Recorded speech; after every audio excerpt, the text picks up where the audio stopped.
Federal Drive is presented by GEHA, Government Employees Health Association, proudly providing health and dental benefits to federal employees and their families. Visit GEHA.com. And now, the Federal Drive with Terry Gerton, sponsored by GEHA. Welcome to the Federal Drive on Federal News Network. It's Tuesday, August 4th. I'm your host, Eric White, filling in for Terry Gerton, and I'm glad you're here. Coming up on this hour of the Federal Drive, when technology changes faster than acquisition cycles, government has a problem. Plus, contracting officers have broad authority to evaluate proposals, but they don't get to change the scoring system after proposals arrive. Those stories and much more ahead during this hour of the Federal Drive.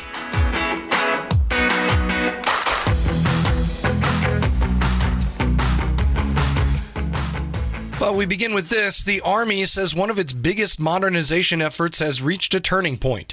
After years of testing, officials say its Next Generation Command and Control Program, or NGC-2, is ready to move beyond experiments and into broader use across the force. The goal is to replace a patchwork of aging command and control systems with a single, data-driven network that helps commanders make faster decisions on the battlefield. But turning that vision into a reality will mean overcoming technical, budget, and cultural challenges. To learn what those are, Federal News Network's Rachel Cohen joins us with more. Rachel, welcome.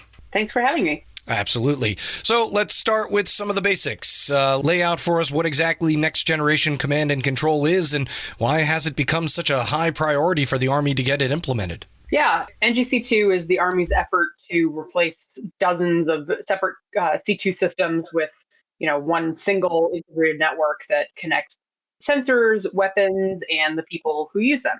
So instead of forcing troops to switch between different applications that don't always communicate with each other because they weren't designed to, the goal is to create just one kind of common operating picture that updates in real time and let them send data back and forth. So Army leaders say that kind of speed is essential in future wars where you'll have to make decisions, in seconds, minutes, a much more compressed timeline than what we have right now.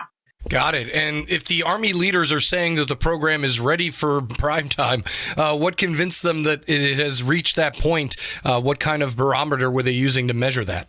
Yeah, so the Army has its series called Project Convergence, and soldiers have used NGC-2 technologies in sort of real world, realistic operational scenarios. So leaders say that they proved they can connect data from multiple sources. They can send it quickly out to commanders and operate with commercial tech instead of only kind of custom built systems. So they believe the concept is mature enough to expand it beyond just those demos and work out the kinks once it's in the field. All right. And one of the promises of NGC-2, and you kind of just explained a little bit about it, is giving commanders a clearer picture of what's actually happening on the battlefield in real time. How different could that be from the system that soldiers are using today to find out what's exactly going on? It could look pretty different. Like I said, today's command and control environment has a lot of different systems that weren't necessarily designed to talk to each other. And so they've had to, kind of figure out how to build the connective tissue there. So NGC-2 is part of that connective tissue, and it helps soldiers spend less time gathering data and sifting through data, and really cuts down on that decision-making time too. So the goal is units would be more responsive in operations that are moving faster. So, the idea is hopefully it'll cut down on a lot of the manual work that people are doing today, and just give people better connectivity instead of keeping them kind of in their silos. Talking here with Federal News Network defense reporter Rachel Cohen. All right, so the Army has talked about using commercial technology, delivering software updates faster than it has in the past. What is that affecting in how it actually buys and develops technology? And I guess this would be a good test for that strategy, would it not? Yeah. So rather than building one, big system owned by the Army that takes years to develop, often those go over schedule, over budget, not great. The Army wants to try and solve that by using commercial software, cloud services, open standards that they can, or that industry can upgrade continuously. They've compared it more to updating smartphone apps instead of waiting, years for a new phone to come out, right?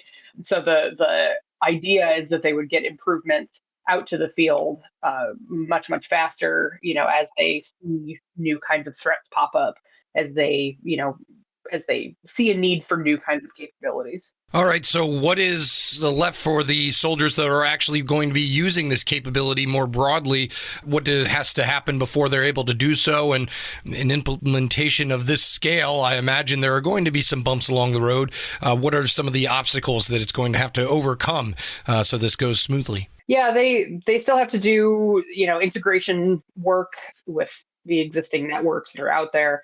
They have to train people to use them, and they have to keep getting the funding to field it across the Army. So leaders have said that changing, those kind of long established ways of operating culturally can also be as difficult as getting the tech up and running itself. So the next few years, we'll see whether they can move from successful demos, kind of almost in a vacuum, to an operational capability that they use every day. Rachel Cohen, defense reporter for Federal News Network. Thank you as always. Thank you. And you can find more of Rachel's reporting on this at federalnewsnetwork.com. Up next, when technology changes faster than acquisition cycles, government has a problem. This is the Federal Drive with Terry Gerton on Federal News Network. I'm Eric White filling in for Terry.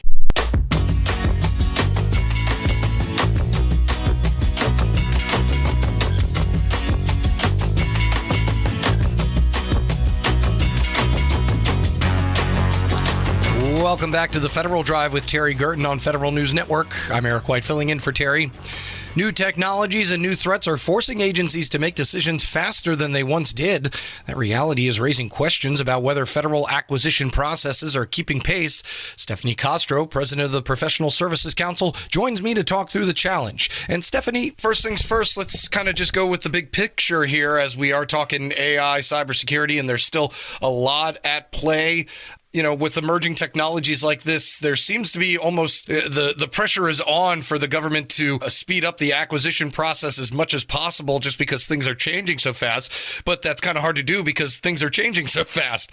So what's your read on all this going on right now? So let's tackle AI first, Eric, if you want. So the General Services Administration put out a draft clause for terms and conditions, which I know sounds super sexy to your listeners, but it's really important for government contractors to understand what they'll contractually be obligated to comply with. And they put out a draft clause back in March of this year that had some real problems for industry, talking about control of intellectual property, having a really broad scope, et cetera.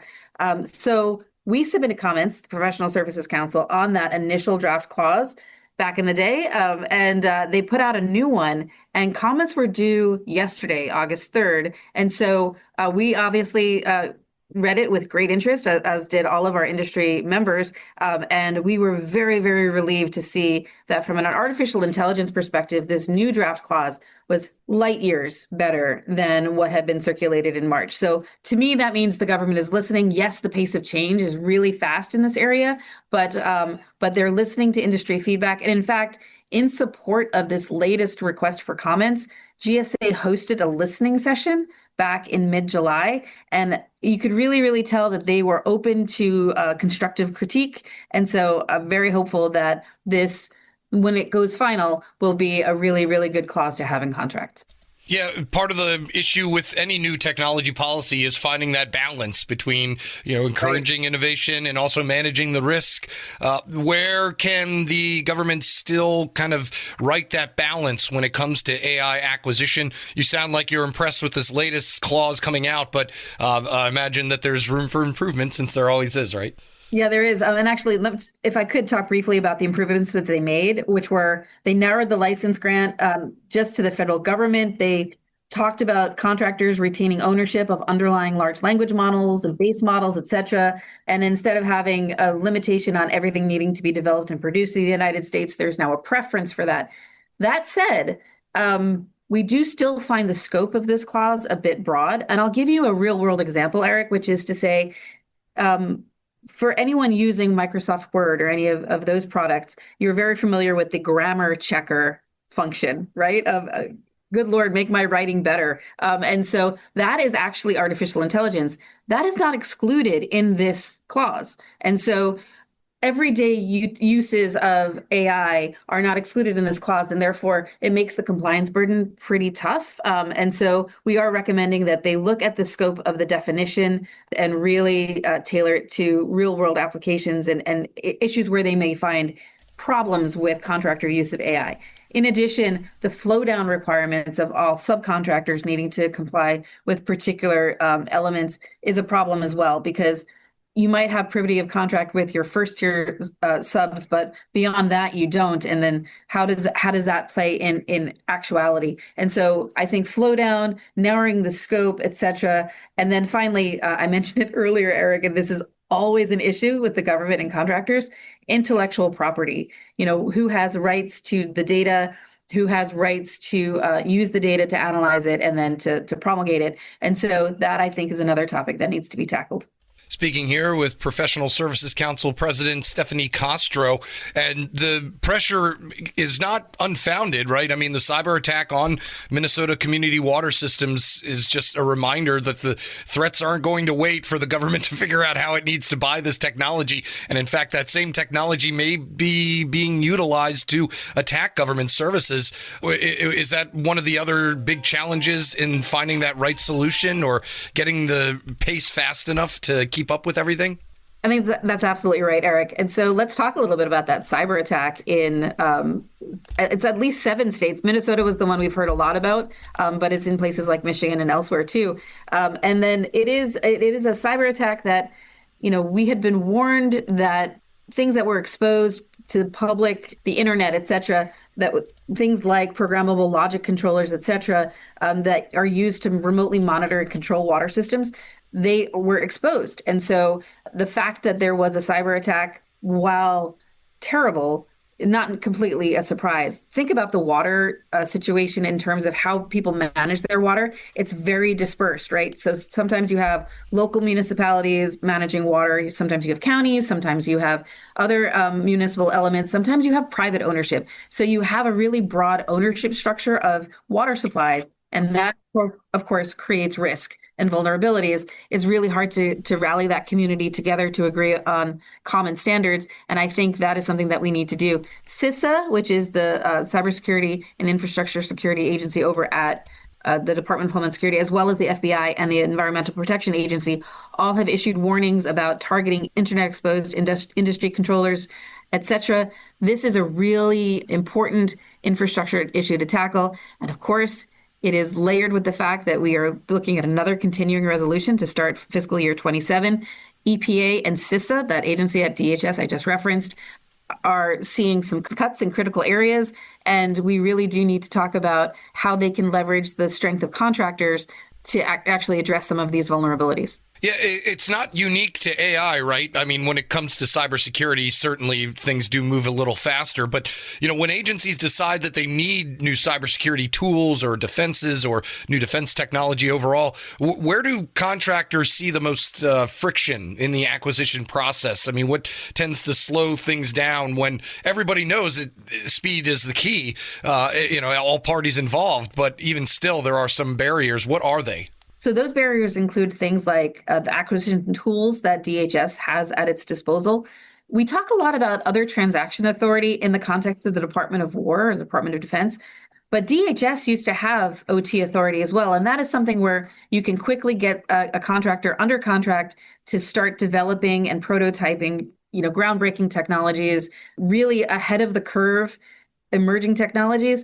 And DHS lost that authority a few years ago. I would love to see them get that back so that they could put really eager private sector intelligence and skill sets under contract to address these vulnerabilities before they actually become threatened.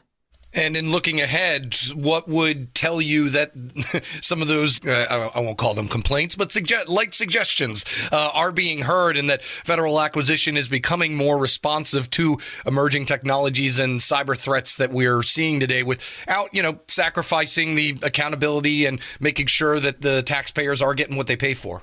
So it's funny that you mentioned at the outset of this talk here, Eric, about things getting a little bit messy, right? So we have something obviously going on right now, the revolutionary FAR overhaul, and that is in part to help streamline acquisition processes, to ease compliance burdens, to get better, faster, stronger capabilities into the hands of the government users, right?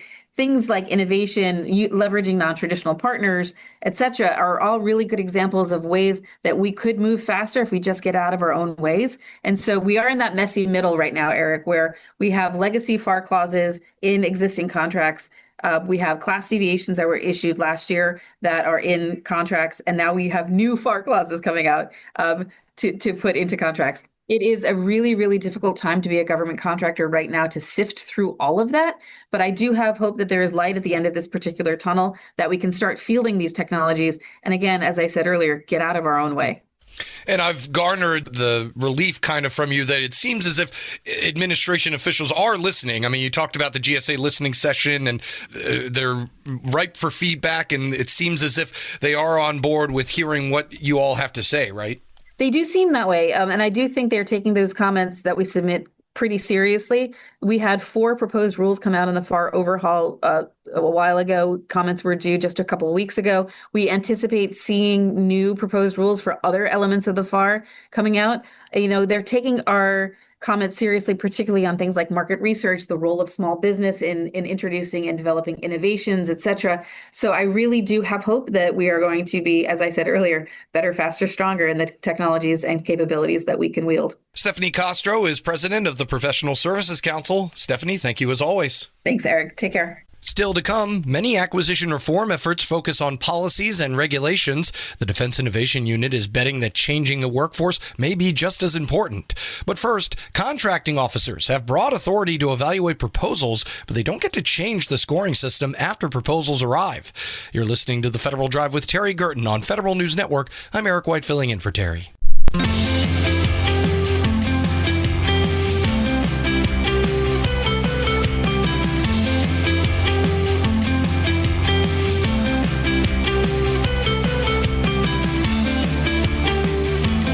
Back on the Federal Drive with Terry Gerton on Federal News Network. I'm Eric White filling in for Terry. Past performance can make the difference in a best value procurement, but agencies still have to evaluate it the way they said they would. That's the lesson from a recent GAO protest involving a Veterans Affairs acquisition support contract. Joining Federal Drive host Terry Gerton earlier with the details, Zach Prince, partner at Haynes Boone. We've got a protest case with the VA today to talk about. Why don't you start by just kind of telling us the story? Who are the main characters here and what's at stake? Sure. So this is a procurement from the VA's Veteran Health Services for acquisition support services. The awardee is a company called Dynamic Management Associates, or DMA, and the protester is Veterans Management Services, Inc., or VMSI. It's easier to just call them by their acronyms. This was a SDVOSB set aside solicited back in November of last year for holders of the Federal Supply Schedule contracts. GAO noted, this was structured as a best value, considering past performance and price, both of which were supposed to be equal in importance. The RFQ here required vendors to submit 3 past performance references and advised that the VA would review available past performance data in CPARS, this Contractor Performance Assessment Reporting System. VA got 43 quotes and awarded to DMA back in December, and VMSI almost immediately protested the GAO. That was quickly resolved when the VA told GAO it was going to take corrective action, issue a new award decision, which rendered the GAO decision moot. GAO dismissed it, and then, as often happens, the agency reawarded to the same prior awardee, just with a slightly more robust record, and VMSI protested again. One of the things I thought was interesting here is that it's a best value procurement, but performance and price are equal in importance instead of price being the dominant factor. How did that play into this protest? Yeah, so it was important because if past performance were rated higher for the protester, it might have been able to circumvent the price advantage that the awardee had. So the awardee had I think it was about $500,000 in a price advantage. So there was a gap, but because they were both supposed to be equal, that is past performance and price, if past performance were weighted heavier, that is the past performance of the protester were properly evaluated in its view, it might have been able to receive the award notwithstanding its higher price. And the VA appeared to have given some conflicting guidance or maybe not followed its own direction as it evaluated past performance. Is that correct? Yeah, that's right. So I thought the solicitation was pretty clear. It said that all offerers are going to have to submit these 3 references. Great. It said the agency would consider information in CPARs. Great. The agency did. Then it said the agency may, didn't say shall, it said may consider recent past performance, that is from 3 years ago or sooner, of more importance than older past performance. It did not say it was going to ignore any past performance older than 3 years. But VMSI successfully argued that's what the agency did. They took any past performance in CPARs that was older than 3 years, they noted it was not recent, and then they stopped evaluating. So they didn't consider its relevance, they didn't consider the quality of the performance, they just stopped. So totally discounted any older past performance. And that became material to VMSI, right? Because they had positive past performance that could have been considered. Yeah, they pointed out that they had 4 past performance evaluations in CPARs of excellent that were older than 3 years that may have been the determinative factor in the evaluation that could have gotten them the award. Zach Prince is a partner at Haynes Boone. So Zach, what's the acquisition issue here? Is it for contractors to note and follow the rules exactly? Is it for the contracting officer to make sure they follow their own direction? Where's the conflict? Yeah, so agencies need to actually follow the evaluation criteria. Write what you mean and then do it. There really wasn't an ambiguity here. Often in these cases, there's some ambiguity. The solicitation could have been framed clearer. This one was pretty clear. I think it was plain English. It means that the agency would consider past performance that's older than 3 years. They just might not weigh it the same way. Well, great, but they didn't do that at all. They just discounted it entirely. There's also 2 interesting asides that GAO noted in footnotes. One was just a note to practitioners. If you're making a protest argument and the agency responds to that argument, you have to then rebut the agency's position, or it's just going to be viewed as abandoned. Protesters abandon initial arguments all the time. That's fine. But if you want it to survive and you want GAO to consider it, you have to give them something to work with. So here there was a past performance issue that the protester had initially raised. The agency explained in its report why that wasn't an issue, and the protester just regurgitated what it said in its initial protest. The GAO pointed out that is bad practice. You're not going to win on that. We consider that abandoned. We don't have to deal with it. What was the second? The second has to do with the RFO, so the Revolutionary FAR Overhaul. Now, as this iterative process has gone on, many agencies, including the VA and GSA, have adopted through class deviations the revised FAR provisions. But often you will still see solicitations that use the current FAR, which is what happened here. It wasn't actually relevant to the decision, but GAO wanted to point it out to give guidance to agencies that you need to use the right clauses, and this could in future cases cause a real conflict that results in a different result. For protesters, that GAO doesn't note this point, but if you note as an offeror a discrepancy between clauses that are included and clauses the agency should have included, the time to challenge that is in advance of award. As don't hope for the best and try to have your cake and eat it too, because then you waive the argument. GAO's footnotes are always important, so I really appreciate that you pulled those up.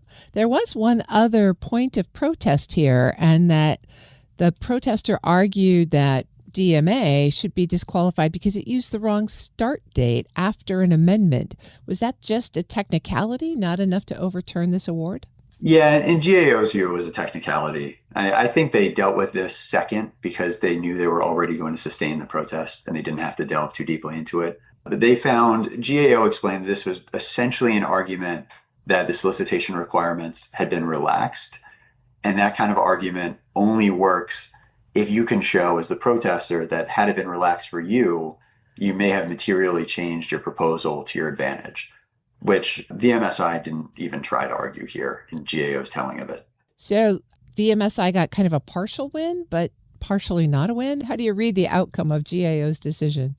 Well, their win on one argument means they win, but like any protest, that result might be a Pyrrhic victory, right? Because GAO tells the agency, go back and either redo the evaluation correctly, or you can issue a solicitation amendment and say we're not going to consider any past performance that's older than 3 years.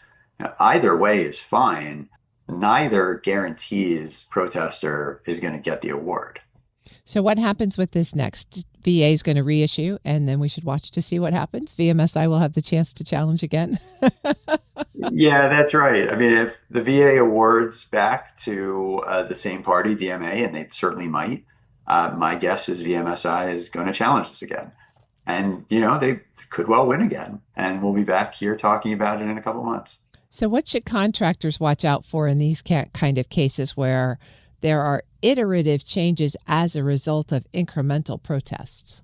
Yeah, they just have to be very careful to follow what's going on and what the solicitation requires. This is always the consideration when you're protesting, is it going to be worth the challenge and the cost?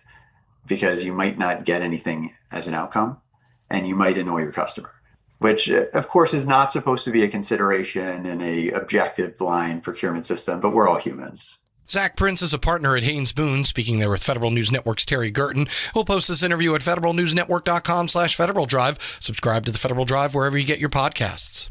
Coming up next, many acquisition reform efforts focus on policies and regulations. The Defense Innovation Unit is betting that changing the workforce may be just as important. This is the Federal Drive with Terry Gerton on Federal News Network. I'm Eric White filling in for Terry.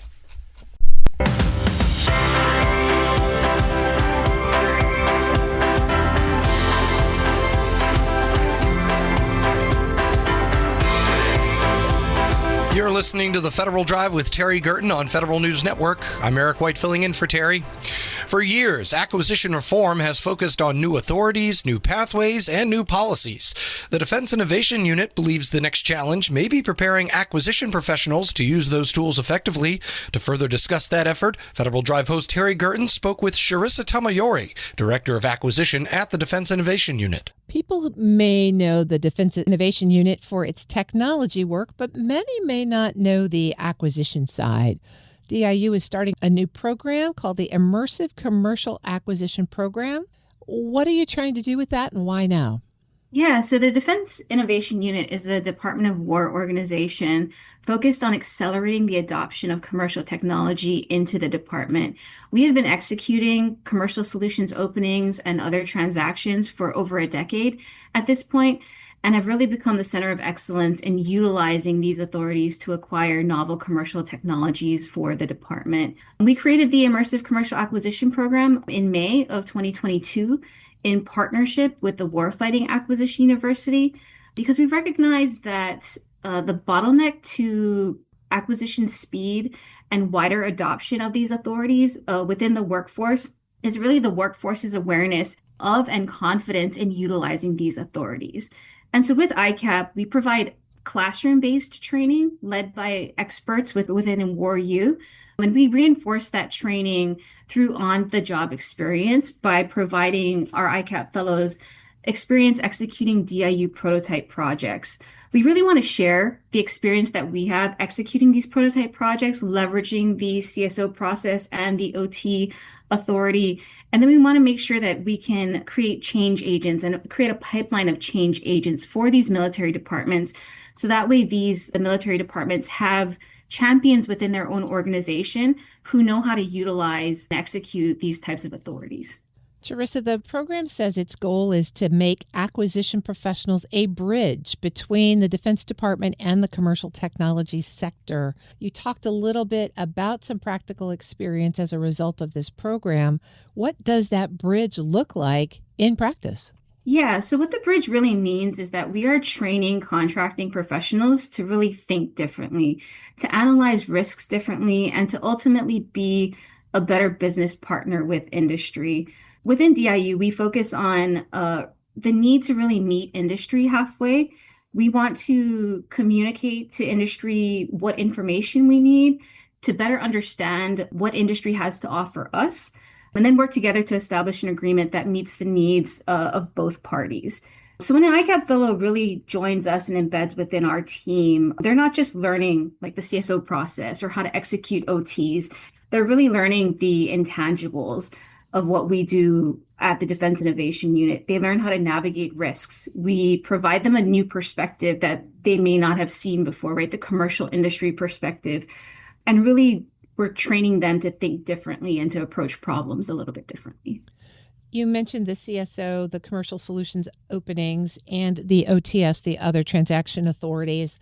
How does DIU approach those in a way that is different from how the regular services currently use them?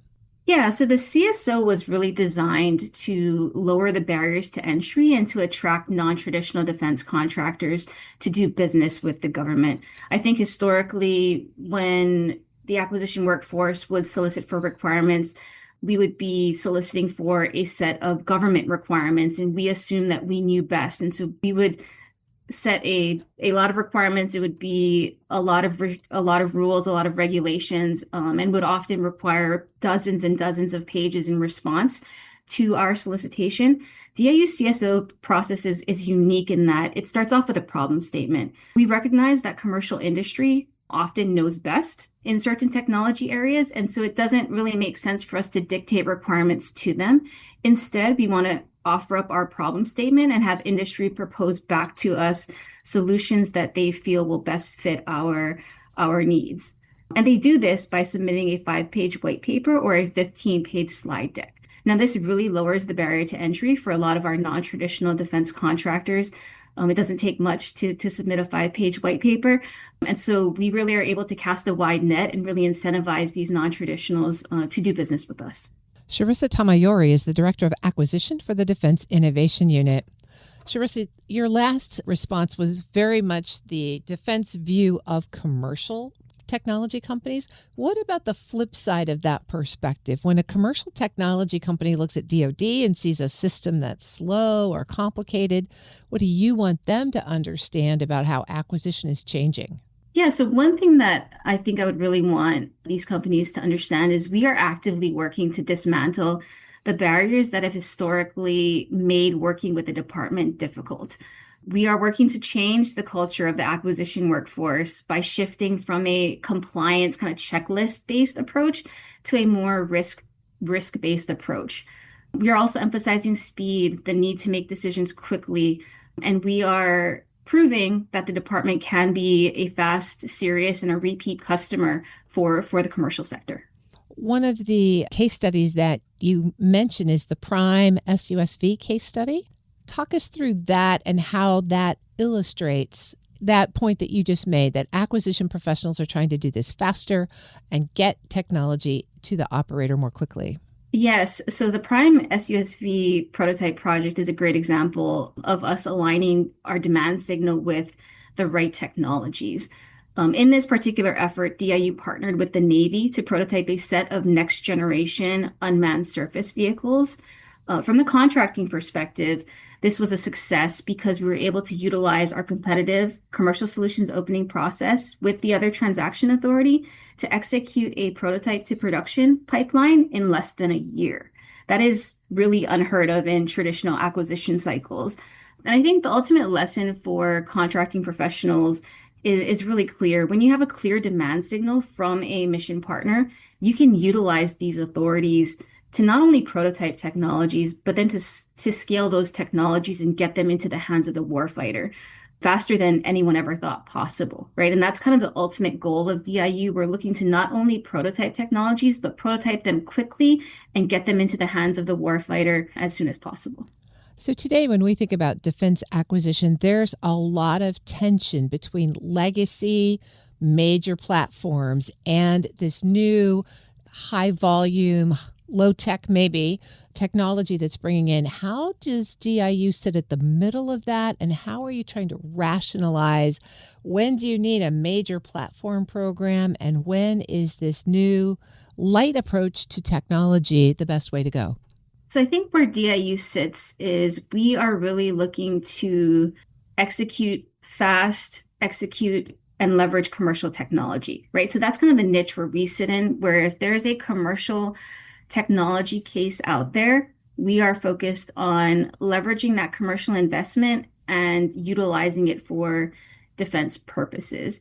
So I think from our perspective, we focus mainly on leveraging investment that has already been made versus creating something new and maybe investing in some of the earlier stage technology. So we're leveraging the technology like artificial intelligence and things that the commercial sector is really investing in right now. We're leveraging that investment and just adjusting it for defense purposes. And do you find opportunities to infuse that new technology into legacy platforms? Yes, we see that often. It depends on the department program that comes to us, but there's often areas where we can integrate new artificial technology information, new software programs. We can integrate into legacy systems, and we have seen that as part of our prototype projects. So bringing this back to the ICAP program, applications for the next cohort just opened. What skills and mindsets are you looking for? Yeah, so for the next cohort, we are looking for middle to senior level contracting professionals. That's generally about the GS 13 to 14 level or their military equivalents, who are really experts in their field, who want to be challenged, who are open to thinking differently, and who honestly possess the grit necessary to lead acquisition transformation initiatives within their organization. When you say the grit to lead acquisition transformation, talk to me a little bit about what the biggest challenges are in bringing the ICAP mentality into the acquisition practice.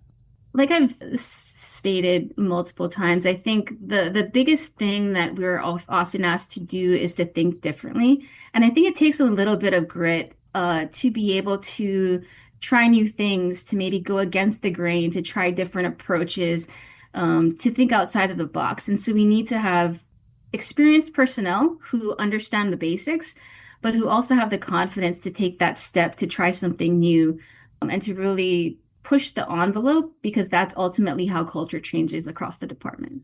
And just circling back to the way you described standard acquisition practice as risk-averse, compliance-focused, is the introduction of ICAP and this new mentality expanding that window a little bit so there is more room for innovative acquisition as opposed to compliance-focused acquisition? Yeah, that's 100% the purpose of the program and our way of helping the rest of the department do business the way that we do business at DIU. We have a unique organization who have a mix of personnel from across all different types of skill sets. We have a lot of commercial industry experts that work with us. We have some defense acquisition personnel like myself. And what that drives is it drives all of us to constantly be better and to constantly think differently. For other organizations who might not have that sort of dynamic within their organization, by having their employees sit alongside with us and kind of feel that dynamic, experience that dynamic, they're exposed to this type of thinking. And then hopefully they can go back to their home organizations and share that experience and share that thought process with their home organizations to help push forward some of these acquisition transformation initiatives. Sharissa Tamayori is Director of Acquisition for the Defense Innovation Unit. We'll post this interview at our website. Head to federalnewsnetwork.com/Federal Drive. Subscribe to the Federal Drive wherever you get your podcasts. And take some authority away from the Merit Systems Protection Board. At the same time, agencies will now be required to prioritize employee performance over tenure during a reduction in force. Here with more, Federal News Network's Drew Friedman. Drew, welcome. Eric, nice to be with you. Likewise. So, 3 final rules from OPM that are making changes to the employee appeal process. From a practical perspective, what will this look like for employees that are trying to make those appeals? This is going to be a major change, Eric, for federal employees when they are dealing with an adverse action from their agency. So that can include a removal, a suspension, a demotion. And the 3 rules that OPM finalized in particular talk about adverse actions that are taken during either a reduction in force, or RIF for short, while employees are serving on a probationary period, And then also if there's some sort of discipline or removal action due to a suitability reason or suitability standards for government. So going forward, what this means for federal employees practically is that they will have to appeal their case to OPM if they believe that their agency wrongly acted against them. That's instead of where that authority has been at the Merit Systems Protection Board independently for many decades. So going forward, OPM is going to handle all of those appeals cases rather than MSPB. So that is a very significant shift here for federal employees.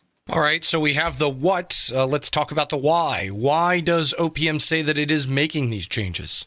Their goal and what they stated in the final rule is that this is meant to make the process faster, more consistent, and cost less.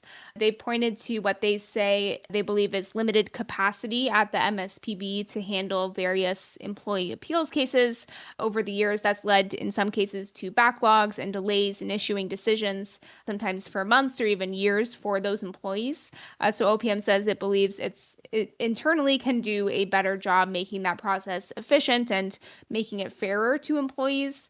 OPM Director Scott Cooper emphasized that the changes are not meant to erode the independence of that appeals process, even though that's been a very strong critique of what a lot of people have said and some concerns that have been raised about how this is going to change things for federal employees. Yeah, let's talk about those critiques, because I'm sure there were plenty. What has been the reaction overall from the federal community when this announcement was made?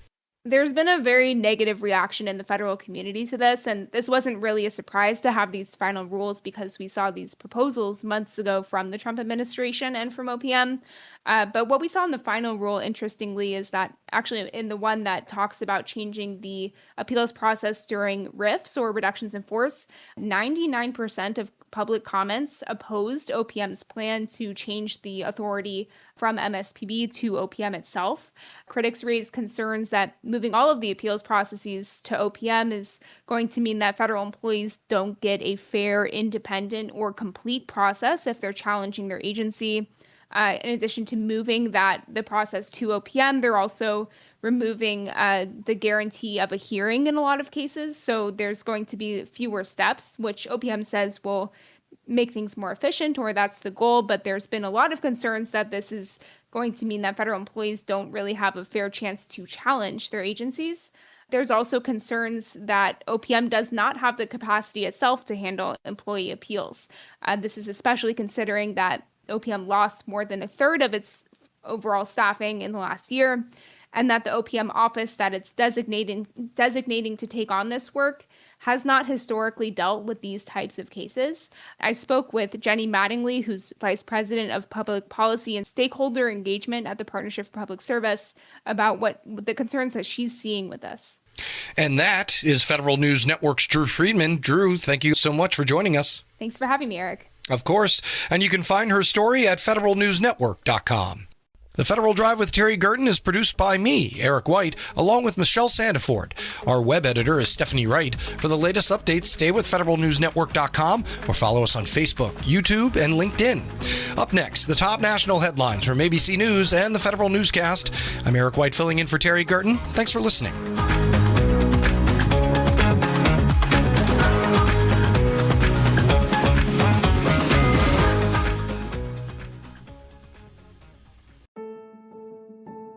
Sean O'Keefe, former Navy Secretary, NASA Administrator, and senior leader across multiple presidential administrations, reflects on the principles that shaped his long federal career. In this episode of Lessons in Leadership, he joined Shane Canfield, CEO of WEPA, to discuss motivating teams through uncertainty, leading across agencies, and staying rooted in mission during times of public scrutiny and change.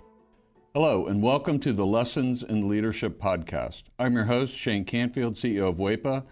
Today, I'm honored to be joined by Sean O'Keefe, former NASA Administrator, former Deputy Director of the Office of Management and Budget, former Secretary of the Navy, former Comptroller and CFO of the Defense Department, and Professor Emeritus at Syracuse University's Maxwell School of Public Affairs. Welcome, and thank you for joining. Well, thank you, Shane. Delight to be with you. Appreciate it very much. What first drew you into public service, and When was it evident to you that leadership was an important part of the roles you played?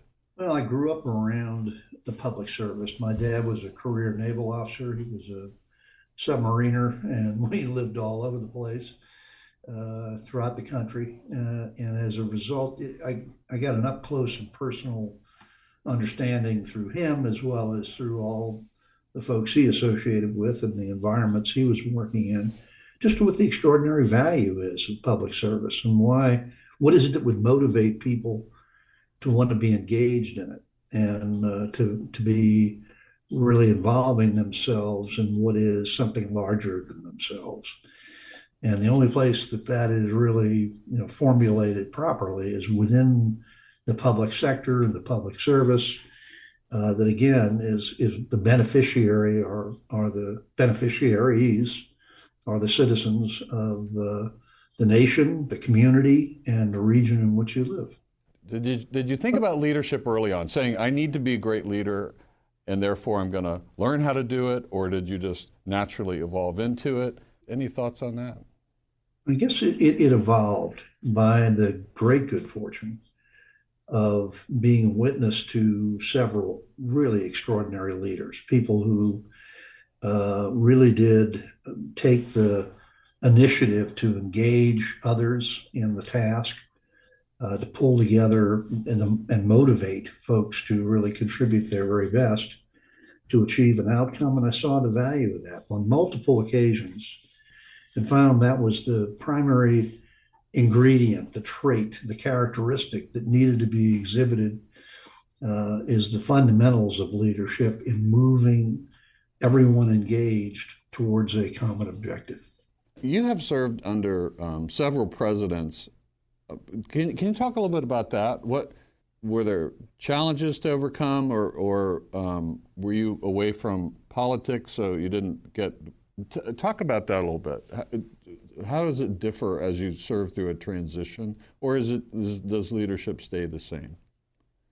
Oh no, it's it's really critically important in transition cases, to be sure. But the two presidents that I served in their administrations were President George H.W. Bush and President George W. Bush in two different eras, obviously. But as a consequence, that was the closest I came to understanding the nature of the individuals who were in that ultimate leadership capacity, and their capability to motivate. Both of them were just extraordinarily inspiring people who motivated everybody to be part of the solution. But most importantly, they also had a capacity of really designating what needed to be done. And you knew that they were perfectly prepared to do it themselves.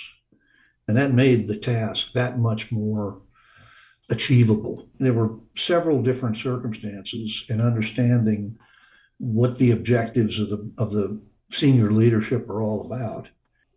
You've worked for different kinds of organizations, political administrations, and then government departments, agencies, and then private sector, and now academia. How does that affect your leadership style? Or do you find that leadership, the core tenets of leadership, are applicable no matter what the organization you find yourself in and having to lead? It doesn't matter where you are, that the core leadership characteristics are the same? Are they different? Are you adapting? Well, there's a common myth in my judgment, and I'm probably the minority view of this in the academic field of public management. That common myth is that you can't apply the same principles in the public sector that you do in the private sector. Yeah. I never found that to be an impediment. Okay. It was always a circumstance where, strategy, the focus on the talent, people engaged, the process to going through decision making, the integrity imperative that must be there in order to demonstrate the absolute conviction of what's intended here, as well as the moral standing of what it is you're attempting to achieve. All those factors are very much the same. It's going to have its nuances, and there are very distinctive, differentiators within those organizations and those sectors. But at the same time, those basic principles, those tenets, foundations of what make up organizations and organization theory, in so many ways are fundamentally the same. And how you employ those may be slightly nuanced to match the condition, but they all are imperative in the same direction. A little bit of a different direction. You were part of the very first cohort of what is now Presidential Management Intern Program, later became the Presidential Management Fellows Program. What did that early experience teach you about leading within government? The Presidential Management Intern Program, as it started, was designed for just that purpose, a focus on public management, a focus on implementation. And its evolution over time has been extraordinary. It mystifies me why that has been the subject now of an executive order that has dismantled it. And it's absolutely unconscionable given the nature of the hundreds, thousands of people who moved through that program in the course of the last nearly 50 years that have gone on in some cases to be senior executives within the federal government, and in other cases they've moved on to other kinds of pursuits. But even with that, even for those who have left the service, they walked away with an appreciation of what public service is all about, why it matters, and why this is so critical to get it right. Because by and large, the reason why these functions are delegated to the public sector is because no one else can do it. Usually that's the case.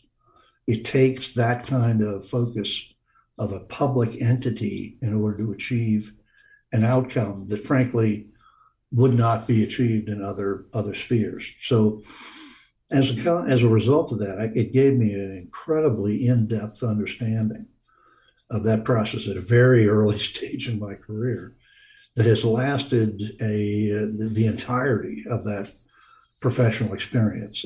A closing question. Who has influenced your leadership style, and what about their example stays with you? And that question can be cast broadly. So, inside government, outside government, perhaps not government at all, somebody that you've met, reported to, been mentored by, a broad net. But when you think about broadly, when you think about who has influenced you, who comes to mind? I would have to say that the number one, hands down, greatest influence during the course of my life was my dad. He was an engineer, so everything was a calculated risk. I think I was probably 25 before I realized the answer was not to be found for everything in a slide rule, but that was his bent and his mindset. And he taught me how to think critically. And it really was one of the most extraordinary attributes.